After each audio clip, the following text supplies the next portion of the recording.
Hey, what's up, everyone? This is Ryan, no autopilot, back again with the Token Takeover Podcast, episode 10. Nice round number. Today we're joined by Batis, Samadian. Did I pronounce that right? I feel like I did it. Yeah, that's right. Yeah, it's Batis. Hi, everyone. Great to be here. Thanks so much for inviting me. Heck yeah. Okay, so Batis is the co founder and vice chair of OMA3. Did I also get that right? Yes, sir. Boom. And they're aiming to move from platform centric to user centric, user owned spatial information highway. And I know what you're thinking. You don't know what that means, but we're gonna break it down. We got you. Um, yeah, okay. So Battis, this is the first time you and I have met. Uh, we got connected through Paul from Made for Gamers. Shout out to Paul if you're listening. Oh, awesome. Uh, if you don't mind, like, give us a little bit of your history. Like, what have you been up to? How did you get to this point? Absolutely. Batis, I grew up in Zurich, Switzerland. I've been working in tech for the last 10 years. Um, Always kind of in a product role. And Probably started my crypto journey back in 2013 when I was mining with a couple of friends out of our college dorm in Vancouver. Um, Took on a couple of product roles, working for an IoT company in Vancouver. Been working for a venture studio in Los Angeles for about 4 years, together with a good friend of mine. And we had a lot of focuses. The biggest focus was virtual reality, which was my early foot in the door. And in 2020, I moved to London, UK, where I currently still reside, where I first worked for Zap as a head of product or product lead, helping basically bring that business, get that business going from scratch. And then I started Space in the fall of 2021. And Space is a shopping virtual world. And so the very interesting story about OMA3 is that when I started Space and I had talked with a lot of people in the industry, with my co-founders who all have video game backgrounds, we really started to realize that like, hey, this metaverse thing or spatial internet or 3D internet, it's there's a lot of work that's going to need to go into that from regulation standpoint, from making protecting user information, making sure that it's privacy first, and even the fundamental infrastructures for portaling between worlds, um, mapping all the content and all of that. And so the more I talked about it with more and more people, I realized, okay, there's a lot of work to be done, and I got to get all the other virtual world founders together in a room to really talk about this because it's pretty much the biggest impact to the career we've chosen. First, I met Dirk Lute, who co-founded this with me. Me and him basically, after hanging out a few times, realized that we're both just as passionate about the problem. He's actually even written a book about where the metaverse is heading and navigating towards. And together with him and Robbie Young from Animoca, we pretty much jump started it. Had a couple more people that OG started it with us, like Decentraland, the Voxels guys, Super World, and a few more. And we got Alfred Tom, who's led a couple of consortiums to come and help us basically set up Open Metaverse Alliance as a consortium in Switzerland. So that's a very brief, quick intro about me and my origin and what we've been doing. Yeah, I mean, okay, so there's so many roads we can go down on that. I was telling Battis, so I'm part of the Blockchain Game Alliance. Shout out to the Blockchain Game Alliance. And they had made a post about OMA3 and Battis and his team's work. And I was like, oh, that's cool. Metaverse standards. I could see how that would make sense. But then when you click on these things, you're always expecting it to be, mm, very aspirational with not much teeth to it. Not much actual content.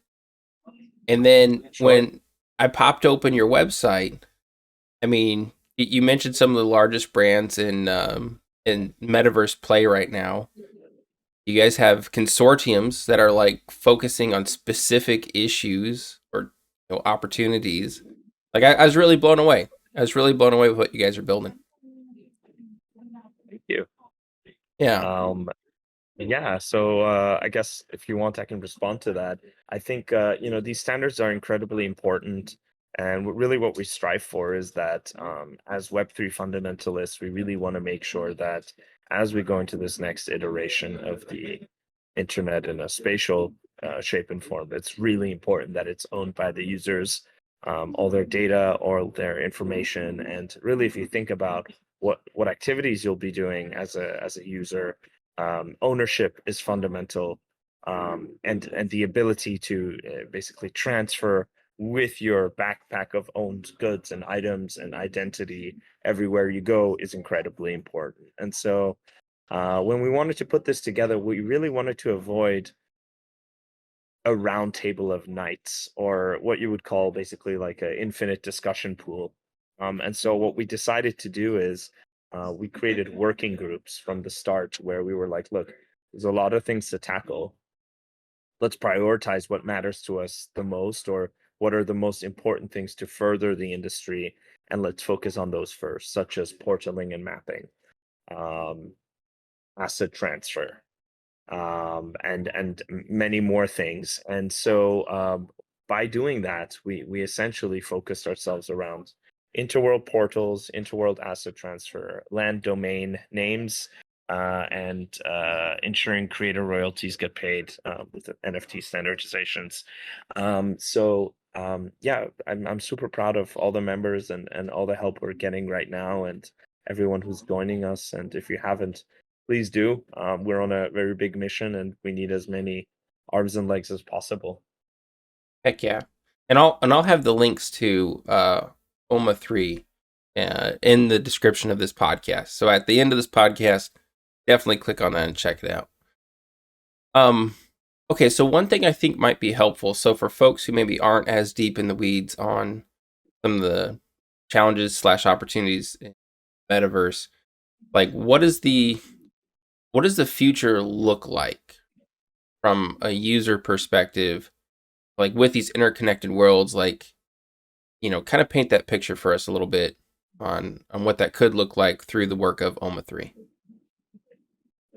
Sure. So, I mean, I think some of us basically share this identical hypothesis that the spatial internet is going to be an aggregate of all virtual world content, and it's going to be something that you can basically walk between. And comparatively, you do that right now on a browser flat.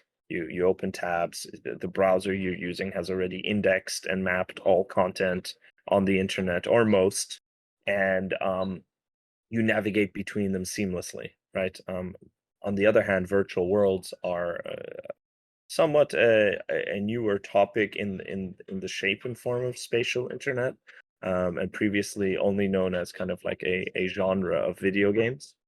And so starting out by mapping all of this content, and what we believe to become basically three-dimensional websites, three-dimensional apps on land parcels, which are what we believe to be like tomorrow's top level domain, like a .com. Yeah. Um, that is really the future you should be imagining, is that you're basically on a parcel, experiencing this three-dimensional experience, but you can portal from there to anywhere else that is offering that form of an experience, or other dynamic environment experiences, and we can get into that as well after. Okay, you're kind of blowing my mind a little bit here. Like just the way that you describe this. And I've been in blockchain for the last few years. Like I'm not new to this, but just the concept of having domains be land plots and the ability to have my assets be interoperable between them, as similar as logging into something with Google.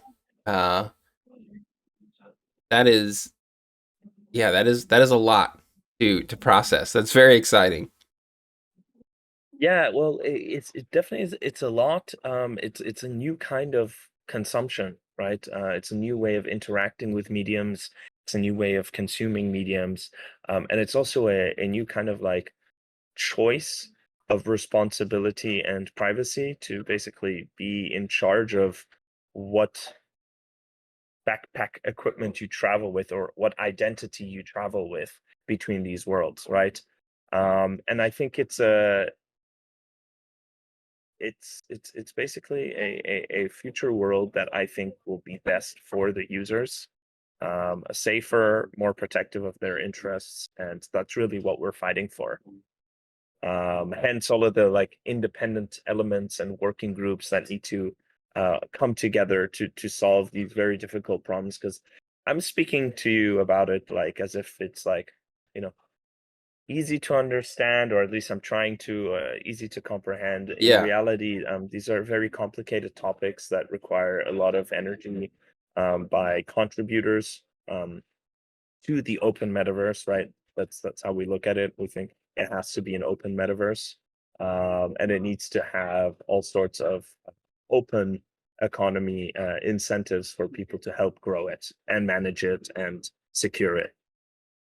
I'm I'm getting I'm drawing a lot of parallels to Ready Player One, which I'm sure you hear all the time. But it Oh yeah. So I mean, I think the movies actually all prophesize a disastrous tomorrow, which I think we're all of us who really care are trying to avoid such a disastrous prophecy. Across all of them, right? We've got like some sort of mind manipulation that happens, which is a combination of like, generated scenes and infinite game loops by like some master metaverse god. Um, this is definitely the future we're trying to avoid by simply standing for an open metaverse. dude, heck yeah. Okay. Okay, so and I know I'm jumping all over the planned document here. I'm just too excited to like dig into these little uh Yeah, for sure. We aspects. can focus on whatever you like. So, okay, so there's a lot of different metaverses being built. So how do you build interoperability between those assets? Like if if I'm in the sandbox and I have like a backpack, but then I go into Decentraland, it's a completely different tech stack. Like Mhm. how does it get rendered? How does it I guess how do I prove that it's mine going from one project to the other? Like and again, I'm not like a super Yeah, tech sure. person, so like basic Yeah, sure. understanding. So, I mean, the basics understanding around it is that, like, fundamentally, it's a problem that will be solved in pieces, right? So, right now, Okay. most worlds allow you to log in with a Phantom wallet or a MetaMask wallet or a Wallet Connect, and uh, in most cases, you are somewhat limited in how you can use those NFTs again per world, right? So, for example, I got airdropped a Nouns DAO tennis ball avatar. Like I'm like a walking tennis ball. That's kind of cool, Epic. and it works in Decentraland, but it doesn't work yet in other worlds, and that has a lot to do with the fact that basically that asset transfer uh, interoperability doesn't really exist yet, right? And what we're trying to do is we're trying to specify the requirements for that infrastructure and work closely with people who are tackling these problems, like Feta.gg, like Meta Factory that does different rendering qualities, and help basically specify this metadata for describing assets as a standard and develop general guidance, suggested best practices, some sort of certification program in hopes that basically once the first few worlds adopt this standard and solution, um, more worlds will basically follow the same uh, tech and standards and use the same protocols so that my noun style avatar can walk through all of them. Okay.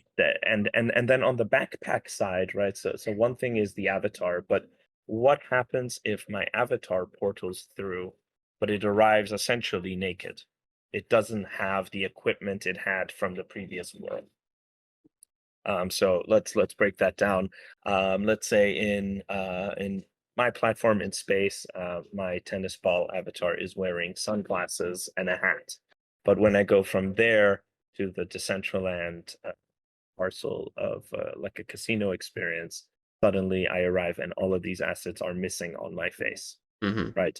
So this is basically like metadata that needs to be written, and rules that continuously get written about, okay, so when I go through here, remember to keep it on. But also here, not to get all too deep, but it's not that simple, right? Because I could arrive, but this asset doesn't actually work here yet. And so Right. what we will see in the very first versions of this is just that there's an acknowledgement of this protocol and system existing, but it will sometimes say, hey, not available. Sorry, come back later if you really want to use this. Sure. And the goal is basically to move towards having as many platforms have it as an available asset, because then you truly are in charge of that identity traveling across the worlds rather than interacting with companies who all have different rules and sets of rules. Which as you know, right, like we generally as end consumers ignore individual company terms and conditions, which is why the open metaverse is so fundamentally important, is that rather than complying just by visiting, you're actually in charge and you get prompted for seeking your data. And I think that's what's fundamentally important about the world of tomorrow. Got it. Okay. Okay, so a lot of these metaverse firms are likely already attempting to solve some of these issues, but since there aren't standards, it's a lot of duplicated work, um, struggling with I mean, interoperability with each other as well. it depends. Like some of them definitely play two roles, right? They're trying to solve fundamental problems while trying to run their business that they're trying Mm, to run. right, right. But in reality, like you see it with the consortium, everyone's like incredibly busy focusing on their main product, that we need this conjoined efforts to achieve it. Got it. Okay. And then I know you've touched a couple times on security for the end user. So what um potential challenges arise if this future where I'm moving between metaverses with a wallet that shows the assets that I own? Like where does that security piece come Hmm. to? Do you mind expanding on your question? Feels like Yeah, it could go in a few ways. yeah, I'm sorry. So so I know you mentioned a couple times how important the security aspect is to what you guys are doing for the end user. Do you mind just elaborating on that a little bit for us? Yeah, okay, sure. So ownership fundamentally, what the way that we look at it is that um, true ownership only exists in the form of these like secured individual owned wallets or DIDs. And this is basically the future that we're trying to make sure exists, rather than one where you log in non-Web3 ways. And what we want to make sure of, and this is kind of like the whole alluding to certification programs, is that we want to make sure that these platforms that may become, your tomorrow most consumed site, page, application, follow these certification programs that basically from a open first principle comply. That's kind of the whole purpose of why we exist, is to make sure that certification programs exist that force in a way force basically virtual worlds to comply to an open first approach, where all assets, all identity, all information of a user is owned by the user rather than the company. Got it. So it's very fundamental to Web3 belief, and we just want to make sure that once it's no longer like transaction based, but also just like identities roaming around literally virtual worlds, the same fundamentals stay in place and don't disappear. Got it. Got it. Okay.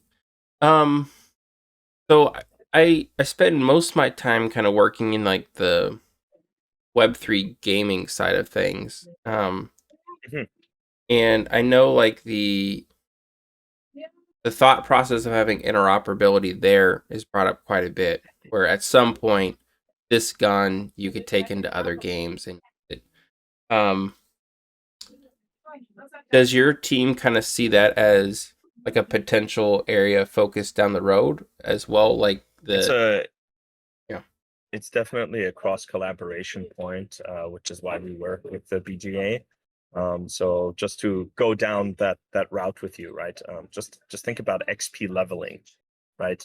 Like conceptually, these are things that like across games, across different role playing games, all of that. That there's a reason why you level up to achieve something, to have access to something.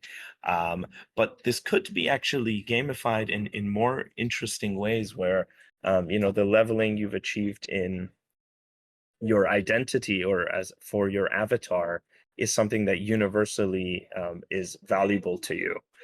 Basically the same way, or not the same way, but a freestyle example would be like as if like your miles program just keeps being valuable to you outside of that one airline, right. and so like I love the weapon leveling up example or the XP leveling example that allows you to go to more areas, do more things, have access to closed areas that you need to have leveled up to have access to.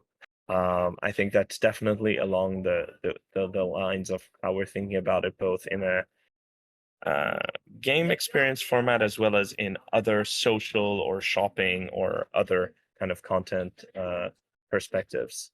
Also, I think like one of the funnest things that is applicable to the BGA vision is, we all grew up with these video games where like a battle video game would combine brands of different entities into one, like Marvel meets the Pokemon universe, and Right. you could have them like fight out. But in this kind of a world that we're envisioning, you don't need EA games to make that. You essentially go in with your Nansdao and fight against his Bored Ape wherever you want, right? And that's just really cool and inspiring, and it changes the whole like reason why you play has a lot more to do of like you developing with the character you care about, um, rather than just consuming. Dude, okay. You're like kind of it's Does that 5:30 excite in the you? morning and you're kind of blowing my mind a little bit, man. Um okay, so as part of your consortium, as part of the project, are you in discussion with IP brands? Like I imagine, let's say Pokemon, for example, loves the concept of the metaverse, but there's definitely things they don't want Pikachu doing, right? They don't want Pikachu gambling at the blackjack table if they can prevent it. Like, are they part of the conversation as well, or Some are yet to be convinced. Um, that's kind of the short of it. Some people are very open to it. Some others need more time, need other conviction to happen. Um, so I'm gonna have to leave it as at that vague level. There's a lot of conversations going on. gotcha, gotcha, okay. Um, all right. So for people who are listening up to this point and they're like, okay, what the hell? I want to help in some capacity for this. Where Please, should we yes. direct them? Like, where do they go? What do they do? Uh, okay, so come to the OMA3.org website, and there's a button that says join us in the top right, and then just fill out the form.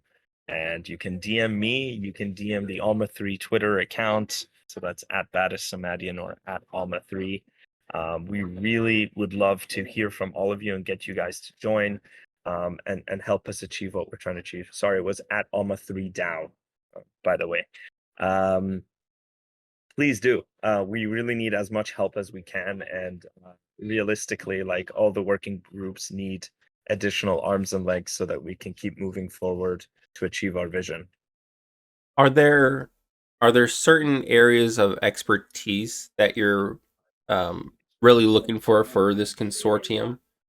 Like something more So than the others? best way to think of yeah, sure. So the best way to think about it is that you can join as a board member with your company. You can join as a member, in which case we want you to be a contributor to a working group. And within those working groups, essentially, what we're really seeking for is essentially technical people who understand the landscape of the conversations, right? Within asset transfer, within portaling and mapping. And then sometimes, like we've done now with the portaling and mapping group, there's actually a subgroup. And the subgroup kind of can naturally spiral out of the initial working group. And for example, what this subgroup does is it's actually come to the conclusion that, hey, there is actually some experimental tech that I've built that I'd like to basically open up to the OMA3. And why don't we sit together and basically try and hack together a prototype that could actually help bring that vision to life? And then trial it and test it and show it to the world and open it up and let people basically agree on the proposed solutions, and try and move forward that way. It sounds like it sounds like one of the most Web3 things I've heard. A bunch of It's people. one of the coolest things, Yeah. for sure. Okay. All right. So if you've listened up to this point and you're like, I'm done with the podcast, I just want to sign up. Yeah, and I'll put that link down in the show notes. Feel free to follow it through. Okay, so a couple more questions, and then I'll let you get back to your day here. But so I'm assuming this is going to be chain agnostic, then, in essence. That is definitely the goal. Absolutely. I mean, you probably cover this all the time in your podcast. Things like interoperability are just like not so easily said and done. Yeah. There's just so many factors that come into this. And some people even talk about like the omni-chain approach, right? But that is definitely the goal. Yeah. Yeah, that omni-chain approach has been interesting. I guess in a future where everything is interconnected, I wonder if that would create a scenario where there's like duplicates in essence of assets, right? Like if I mint an NFT on one L1 and I mint an NFT that's identical on another L1, but at some point they're married together, what's the value if I have two of the same thing?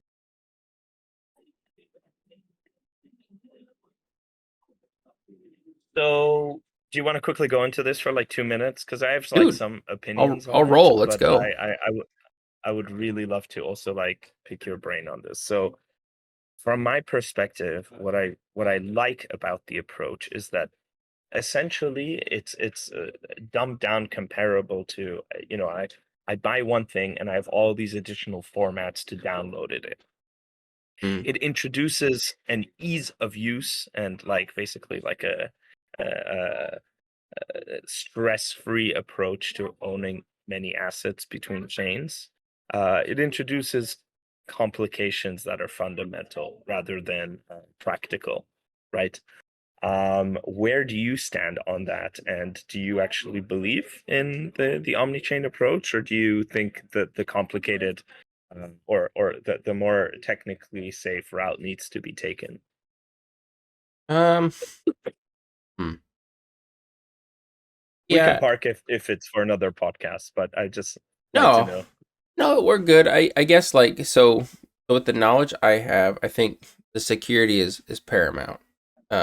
Because um, if I participate in a metaverse for 5 years of my life and I have assets that I've created or leveled up or earned from special events, like the last thing I would want is to have an opportunity for risk of those in moving between worlds. But in saying that, like if I jump into like the time machine and go 10 years in the future and everything is a metaverse and really it's as simple as like downloading a PDF from my email or directly from your website. Like, I could see the value in that as well, especially for like adoption and non crypto native users. Um, being onboarded more seamlessly probably with that approach. Mm-hmm. Hopefully that made sense. Yeah. No, great. Yeah. Okay.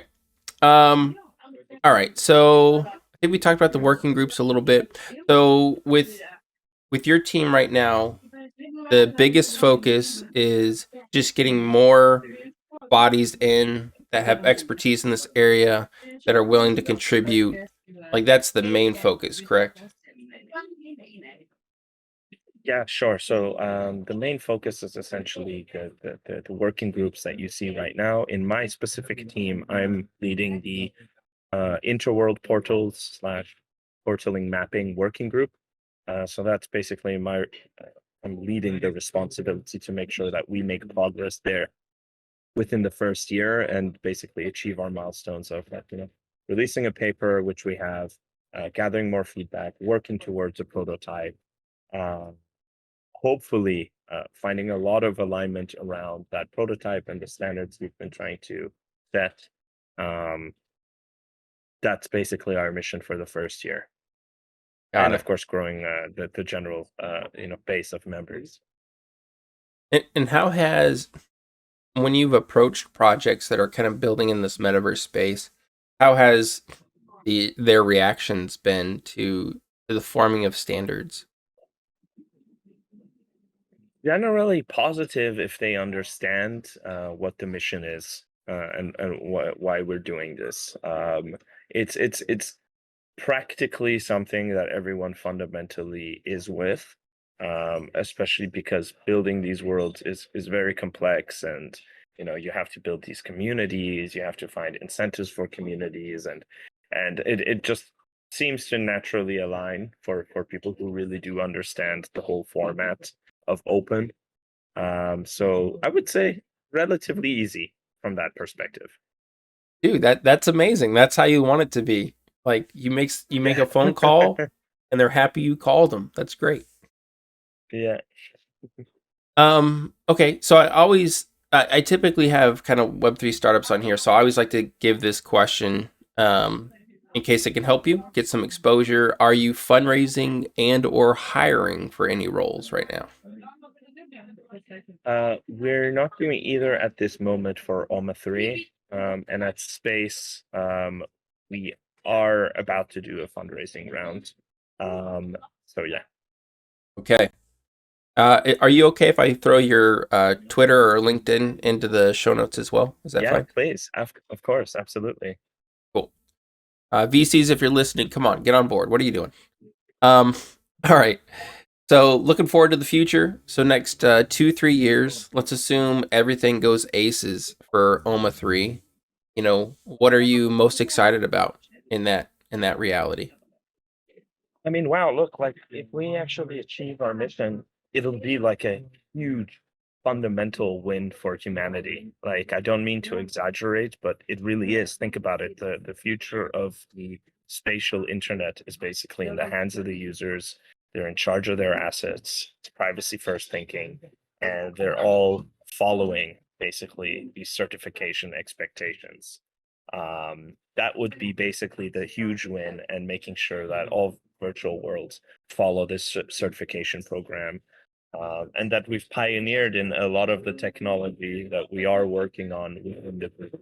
That would really be the ultimate dream of what our vision is. Man, again, I know we talked about it, but I'm getting like Ready Player One vibes, and like you're like the good guy, the good founder, right? Who at the end kind of turns over the metaverse to the people. I mean, maybe it was a prophecy. Who knows? Maybe there's a prophecy. Yeah. Um. Okay. Cool. Last two questions for you. So those that are building in Web3 right now, you have a ton of startup experience. I guess we kind of glossed over that, but he has a ton of startup experience. What advice do you have for founders who are trying to build right now? Like, what's your one piece of advice for being a startup founder? So many. Probably the most important thing is like, don't think your ideas are that great. Go and talk to users about them, and don't underestimate that at all. Talking with your users and having your ear glued to the floor is probably the number one thing that can help you solve a lot of otherwise hard lessons, hard skills, bad luck, etc. It's like, I would say it's definitely the major key. Gold. That is a golden piece of advice. Okay. And then last question for you, Batis. So, where do you go? Excuse me, Batis. Where do you go to get quality information about Web3 gaming? Like, where do you consume podcasts, Medium articles, particular Twitter accounts that you think are interesting?